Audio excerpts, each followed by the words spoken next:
DNFBP's obligations, preventative measures, and internal controls.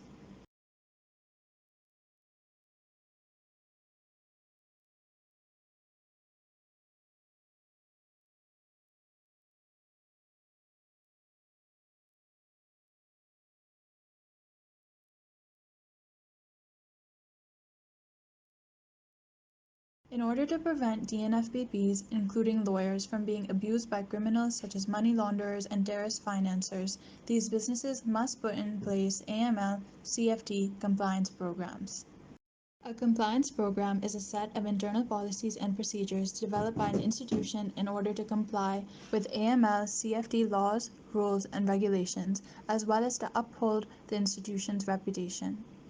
These should be documented and kept up to date to align with changing risk environments and legal obligations. AML/CFT compliance programs are made up of two main elements: preventative measures and internal controls.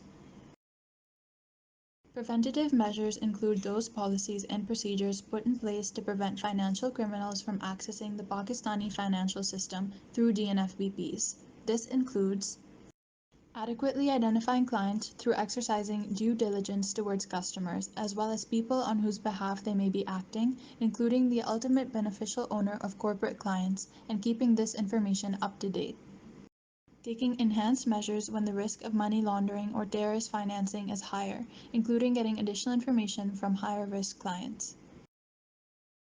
Monitoring for all suspicious transactions and cash transactions over 2 million rupees and reporting those transactions to Pakistan's Financial Monitoring Unit, and screening clients against lists of organizations and individuals sanctioned by Pakistan and the United Nations.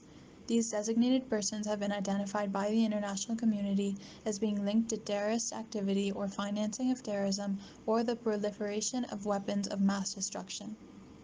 DNFBPs are obligated not to provide funds or services to these people, to freeze any of their assets, and to report this to their supervisory authority. Additionally, in order to ensure that the DNFBP and all its employees are executing these obligations effectively, the DNFBP must also put in place a number of internal controls. These include designating an AML/CFT compliance officer whose responsibility it is to run the AML/CFT compliance program. This includes developing policies and procedures, monitoring their implementation, identifying breaches and controls, and reporting to senior management within the DNFBP. Vetting and training staff to ensure that they know how to comply with the DNFBP's policies and procedures, identify and report suspicious transactions, and act with integrity. The training program should cover all relevant staff and be kept up to date. Putting in place an independent auditing program to periodically test the effectiveness of the AML/CFT compliance program within the DNFBP. Successfully implementing and executing a comprehensive compliance program of preventative measures and internal controls will help protect a DNFBP from being used by criminals and will ensure that the DNFBP meets its obligations under Pakistani law.